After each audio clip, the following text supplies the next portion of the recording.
ये हम आ जाए हुए फेरोनिक विलेज, द फेरोनिक विलेज के अंदर। ये यहाँ पे भी ये देखने की जगह है, अगर टूरिस्ट आते हैं तो यहाँ पे। ये हम लोग अभी पार्किंग एरिया में बाहर की तरफ खड़े हुए, और ये यहाँ से जो है हम, ये लिखा हुआ है, ये देख, ये चेक करें, ये इस विलेज की टिकट, और इस टिकट के बगैर आप एंटर नहीं हो सकते।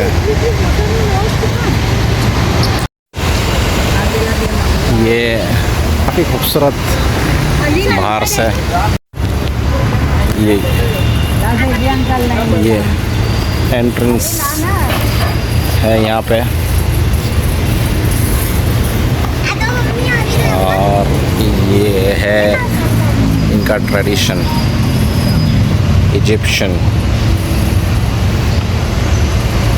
Egyptian trademark.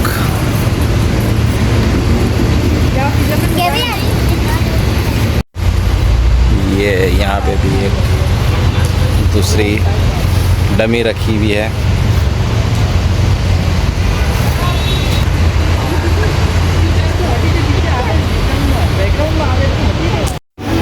ये एंट्रेंस सबसे पहले तो काफ़ी खूबसूरत बनाया हुआ है। Exit to stop the door, और ये सारा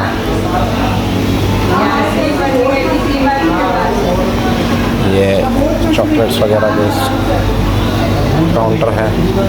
काफ़ी इंटरेस्टिंग टूर होने वाला है, ये वीडियो को पूरी देखिएगा। और no smoking area,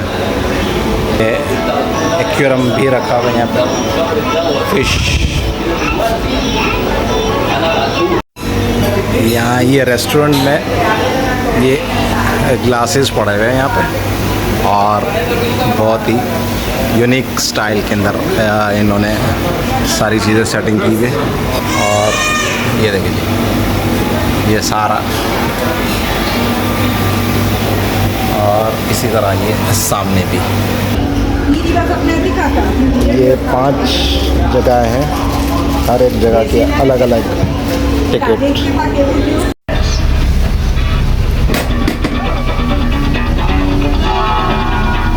Osiris, the god of resurrection and lord of eternity, was usually shown as a mummy, his flesh coloured green or black. According to the legend of Osiris, he was a king of Egypt who was foully murdered by his brother Seth, who was jealous of Osiris' popularity. Seth tore Osiris' body into 14 pieces, which he scattered throughout Egypt. Isis, Osiris' faithful wife, searched the country for the pieces of her husband's body, and then brought him back to life, after which she conceived her son Horus, who was eventually to avenge his father's murder. Horus, the falcon god, in his earliest form, was the god of aerial space, with the sun and moon as his 2 eyes. Later he was regarded as the son of Isis and Osiris. Ammon was the god of the ancient city of Thebes, where Luxor stands today. He first came to prominence in the Middle Kingdom around 1900 BC, and during the New Kingdom from 1550 onwards became the king of the gods. Thutmosis III was one of the greatest generals of ancient times. He succeeded to the throne of Egypt at about 8 years of age, but was supplanted by his stepmother Queen Hatshepsut, who ruled as pharaoh for the next 22 years. During this time, Thutmosis trained in the priesthood and the army. As pharaoh, he carried out 17 military campaigns in Western Asia and extended the frontiers of the Egyptian Empire to their furthest limits. Akhenaten elevated the Aten, the disk of the sun, to be the state god of Egypt in a form of monotheism. At the same time, he introduced a dramatic change of art style and built a new capital city in Middle Egypt. 16 years later, the king signed a peace treaty with the Hittite leader Hattusilis II, which was the first recorded peace treaty in world history. The two temples were rescued from the waters of Lake Nasser when the Aswan High Dam was being built in the 1960s. This scene shows the discovery of the child Moses, whose mother had put him in a basket and floated it on the Nile to prevent him from being killed by Pharaoh's soldiers. The grotesque dwarf god Bes was a great favorite with the Egyptians. He was believed to protect people against snakes and scorpions, and was particularly regarded as a patron of women in childbirth. In general, Bes was the god of pleasure and enjoyment of every kind. Now life in ancient Egypt comes alive with scenes of agriculture and industry. The nobleman and his wife are enjoying the fresh air in their garden pavilion. They are playing a game called Senet, a game for two players, a form of which is still played in Egypt today. Ploughing is the first operation in preparing the land for cultivation, and here we see the ploughman with his team and the simple wooden plough, with a bucket at one end of a long pole and a heavy stone as a counterweight. Shadoofs are still sometimes used in the Egyptian countryside. When the grain is harvested, the sheaves are carried to the threshing floor in a net bag hung on a long pole. When a thick layer of grain has been spread on the circular floor, oxen or cows are driven round to break up the ears of grain with their heavy feet. When the grain is tossed up into the air, so that the lighter chaff or husk will blow away on the wind. For sweetening by the ancient Egyptians, as sugarcane was not grown in Egypt in those days. Beehives were made of pottery tubes piled up in rows, and in some parts of the country, beehives are still made this way today. The River Nile was the main highway of communication in pharaonic times, so boat building was an important industry. Small boats were made of bundles of papyrus tied together with ropes. Such boats were used for short journeys and for fishing or hunting trips. Larger boats were made of wood, usually cedar wood imported from Lebanon. Wooden boats were pegged together with dowels and sewn together with ropes, as can be seen in the cross-section on the bank. When the boat was put into the water, the wood expanded and the rope shrank, so the boat became completely watertight. A royal boat of this type can be seen in the museum beside the Great Pyramid of King Cheops at Giza. There were many different kinds of fish in the Nile and its canals which made good food, and fishing was also popular as a sport. One method of fishing can be seen here, where a net is stretched between two boats, and the fisherman hits the water with a stick to frighten the fish into the net. Let's see if he's been lucky today. Next there are demonstrations of some industries and crafts, the first of which is brickmaking. The material used is the Nile mud, which is mixed with water and chopped straw into a thick paste. This paste is put into a wooden mould, and the bricks are then simply left to dry in the sun. As there is little heavy rain in Egypt, these mud bricks can last for centuries. The houses of the ancient Egyptians, even the palaces of the pharaohs, were constructed of sun-dried mud brick. The roof was made of split palm trunks covered with branches. The building was covered with a thick layer of mud, which acted as insulation against heat, wind, and rain. Glassmaking was introduced into Egypt after the military campaigns of Thutmose III about 1450 BC, when captive glassmakers were brought here from Syria. Glass was used for making beads, inlays, amulets, and small vessels, which were formed around a core, as glass blowing was not invented until the 1st century BC. In Ptolemaic times, Alexandria became a center of glass craftsmanship, and in the Roman period, fine cameos were produced in the same city. Mummifying their dead. Mummification is basically dehydration, and to speed up this process, the internal organs of the body were removed and preserved separately. The body was dried out by being covered with natron salt, a form of soda found in the deserts of Egypt. The body was then cleaned and embalmed and wrapped in several layers of linen bandages. Amulets were put between the bandages to protect the mummy from harm. The whole process took 70 days. In Egypt, dating back to about 6000 BC. The clay is kneaded with water and mixed with ground potsherds or chopped straw, which helps the finished pot to dry evenly without cracking. The potter forms the pot with his fingers as he kicks the wheel round with his foot. The handles are added afterwards, and the pot is dried in the sun for a while before being fired. Now for a little Egyptian magic.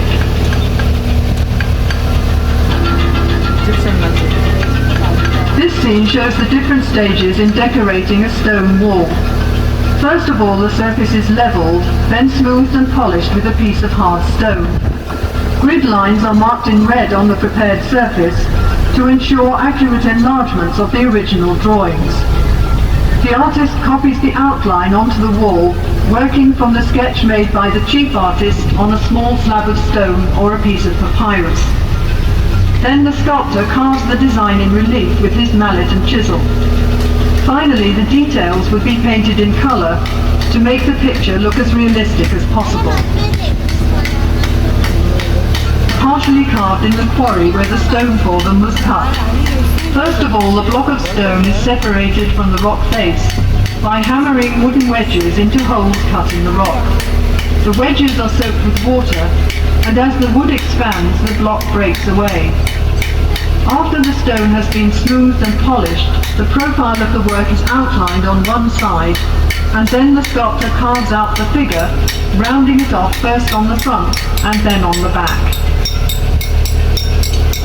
Various kinds of stone, particularly alabaster, a soft stone which was worked into beautiful designs. After the rough piece of alabaster has been polished smooth, the inside is hollowed out with a drill with a flint or copper bit. The vase is sunk into the ground to prevent cracking during drilling. Alabaster vases were used as lamps and for storing perfumes and precious oils.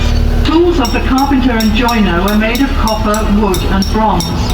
On the left, a man is sawing a log of wood into planks.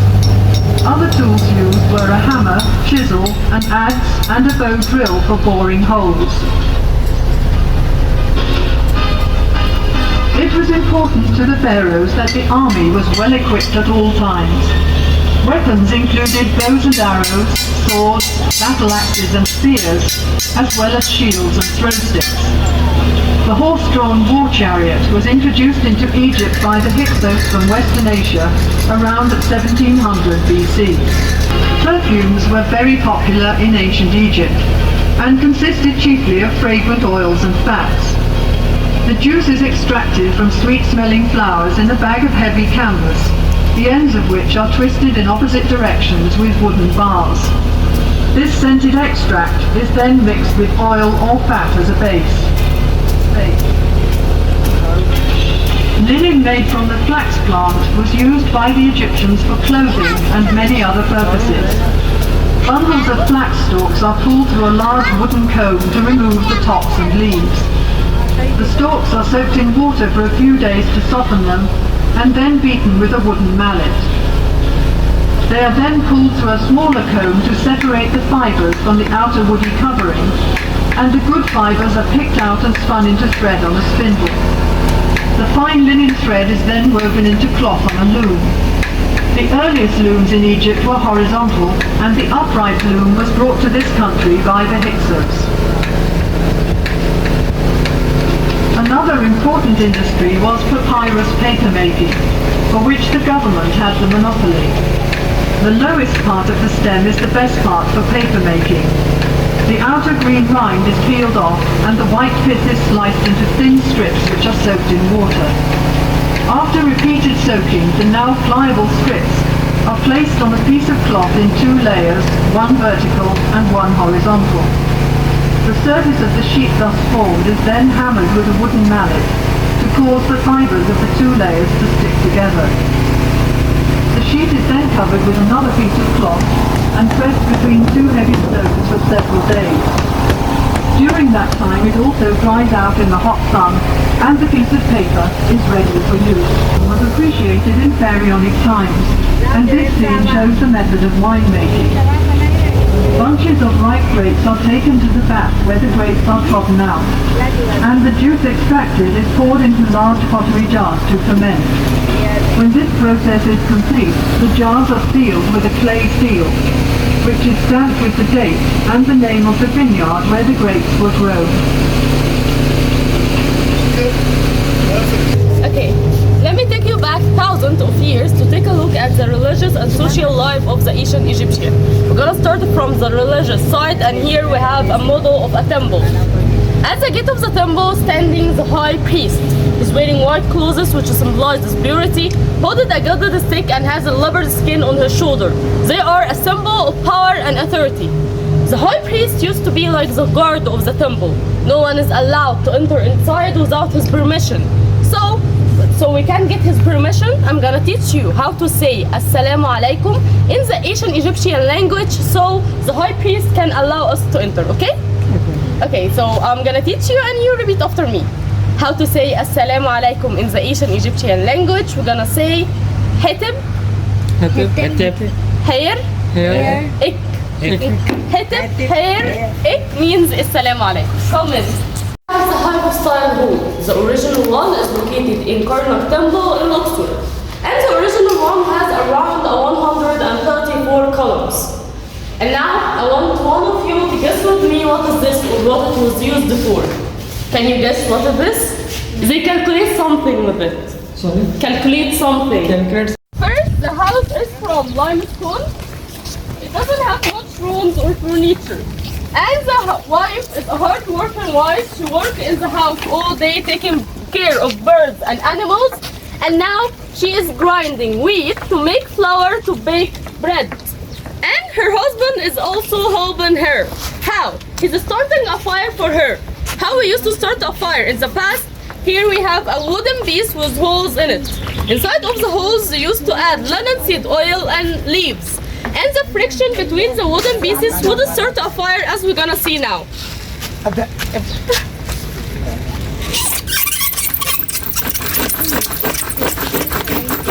આજે પેલા લાકડું કાપતા તો તને બાબાજી આવી ગયા. Oh.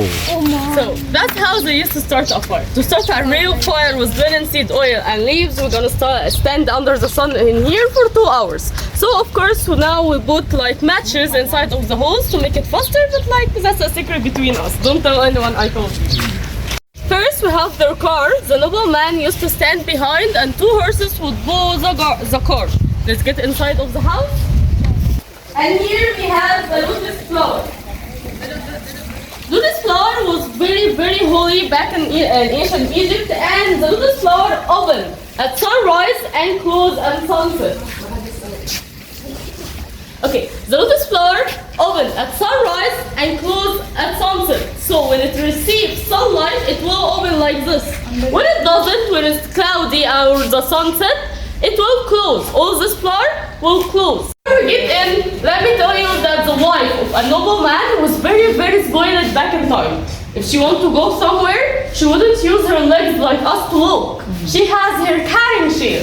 So the wife would sit in here and 4 servants would carry her to whatever place she wants to go. So she was very spoiled. Now we're gonna get in to meet the wife herself. Here we have the nobleman wife. The wife in here doesn't do anything of the women do now. She doesn't clean, doesn't cook, doesn't take care of the children. She doesn't do any of this.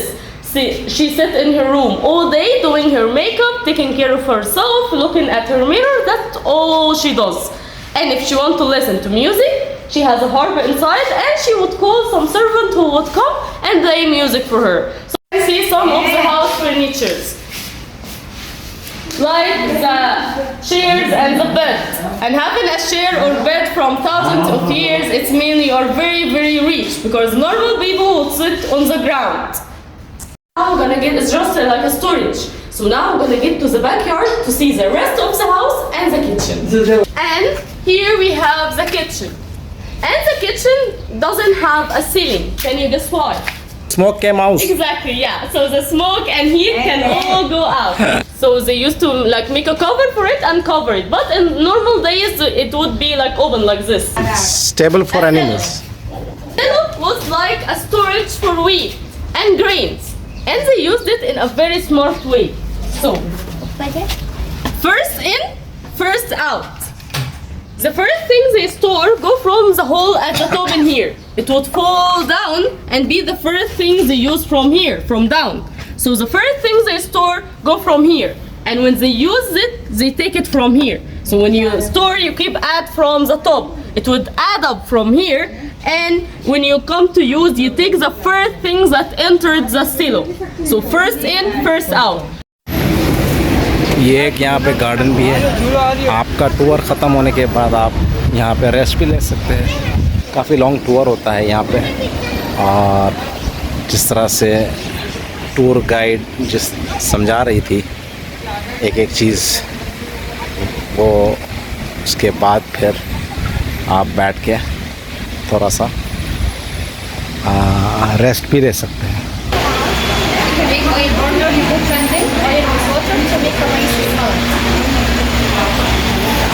This is for instance for fish. You put here oil directly on the hole. You cannot close it. You can spill it from the top. Hold your perfume bottle.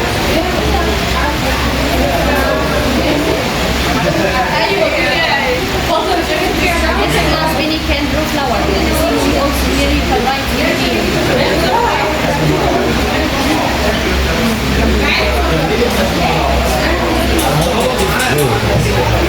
Now you can make the cup. You can make some. Just some like a balloon.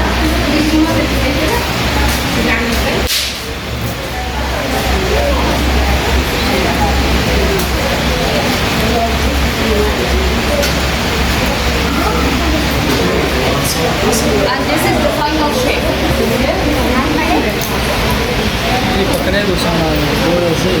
All this collection here handmade. This color called luster. And this color by brush. You can make here perfume bottle like this. You can make oil burner. This is for instance. This is for instance for the food. You can mix it for tea or for coffee. You can use it directly in fire. This is not affected by fire. This you can make in any name by color sand. If you want to take care, take care. Found the mummy and he was wearing the mask. He wanted to take off the mask. Tried to take it off, but it was stuck. So what he did to take off the mask, he cut the head of the mummy and cut the left shoulder to take off the mask. He took off the mask and left the mummy into pieces. So now if we try to move the mummy, it will all fall apart. So that's why the real mummy is still as real proof. It looks good because it's very risky to move it. But all of the other things were moved to the museum.